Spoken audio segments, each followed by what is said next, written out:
అలాగే మనకి the greatest thing అని బ్రహ్మపుత్ర నది, అలాగే మనకి రష్యాలో ఉన్నటువంటి ఆ యొక్క మాస్కోలో ఉన్నటువంటి నది, ఈ రెండింటిని కలిపి బ్రహ్మోస్ అని చెప్పేసి రష్యా యొక్క సహకారంతో ఇండిజీనియస్ మిజైల్ సిస్టమ్ మనం DRDO డెవలప్ చేసిందండి.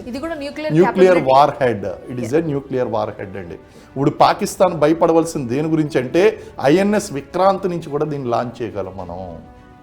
బ్రహ్మోస్ మిజైల్స్ ఫిక్స్ చేసామండి ఆల్రెడీ. సో ఇలాంటి మిజైల్ సిస్టమ్ అంతా కూడా మన ఇండియా దగ్గర ఉంది, మనం భయపడవలసినటువంటి అవసరం లేదు. ఇవి కాకుండా మనకి ఎయిర్ క్రాఫ్ట్ క్యారియర్స్ ఉన్నాయి. ఎయిర్ క్రాఫ్ట్ క్యారియర్స్ విషయం దగ్గరికి వచ్చేసరికి పినాకా అండి. అనదర్ సిస్టమ్ ఏంటి అంటే పినాకా. మీరు చూడండి, పినాకా వరుస పెట్టి ధన వెళ్తూ ఉంటే ఆ పైన ఉన్నటువంటి ఎయిర్లో ఉన్నటువంటి అన్నీ కూడా ఎయిర్లో ఉన్నది కొట్టచ్చు, ల్యాండ్లో ఉన్నది కొట్టచ్చు అని పినాకా సిస్టమ్ అండి. ఇది కూడా వాడుకోవచ్చండి. S-400 రష్యా నుంచి మనం రీసెంట్గా తీసుకుని వచ్చామండి. S-400 లోపల ఎలా కనిపిస్తుంది, ఇది లోపల చూడడానికి ఎలా కనిపిస్తుంది. S-400 కనుక ప్రయోగించామంటే విధ్వంసం అండి. మళ్ళీ దీనికి భయపడాలి పాకిస్తాన్. పాకిస్తాన్ కానీ చైనా కానీ భయపడాలంటే S-400.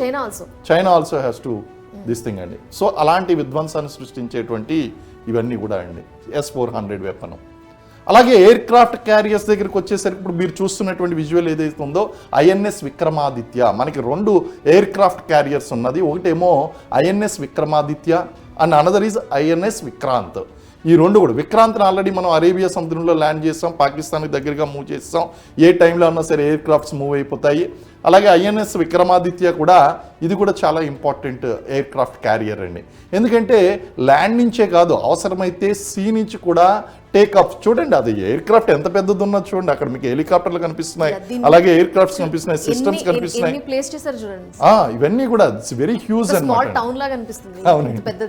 So these are the main supremacy. మనకి ఈ వాటర్లో నేవీలో సుప్రిమసీ కావాలంటే ఈ యొక్క వెపన్స్ వీటిని ఉపయోగించవచ్చు. జీరో.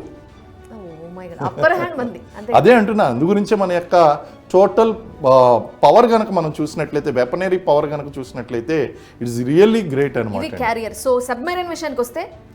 సబ్మెరైన్స్ దగ్గరికి వచ్చేసరికి పండుబీలు అంటాం. పండుబీలు అంటే ఎలాగంటే it is just like iron whale అండి. ఒక ఐరన్ వేల్ లాగా ఉంటుంది.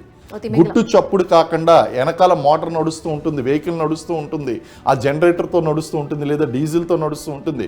నడిచినప్పటికీ చప్పుడు కాకుండా ఎలాగైతే నీటిలో ఒక తిమింగలం వెళ్ళిపోతుందో అలా వెళ్ళిపోయి గుట్టు చప్పుడు కాకుండా పని చేసుకుని వస్తుందండి.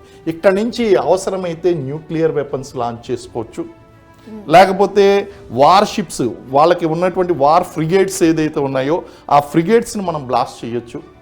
అలాగే వాళ్ళ దగ్గర దాకా వెళ్ళి వాళ్ళ యొక్క అరేబియన్ సీలో ఉన్నటువంటి ఆ యొక్క దగ్గర ప్రాంతాల దాకా వెళ్ళి పాకిస్తాన్ మీదకి ఈవెన్ న్యూక్లియర్ వెపన్స్ కూడా వీటి ద్వారా ప్రయోగించవచ్చు. పాకిస్తాన్ రక్షణ మంత్రి న్యూక్లియర్ అని భయపెట్టాలని చూశాడు, కానీ మన దగ్గర ఉన్నాయి.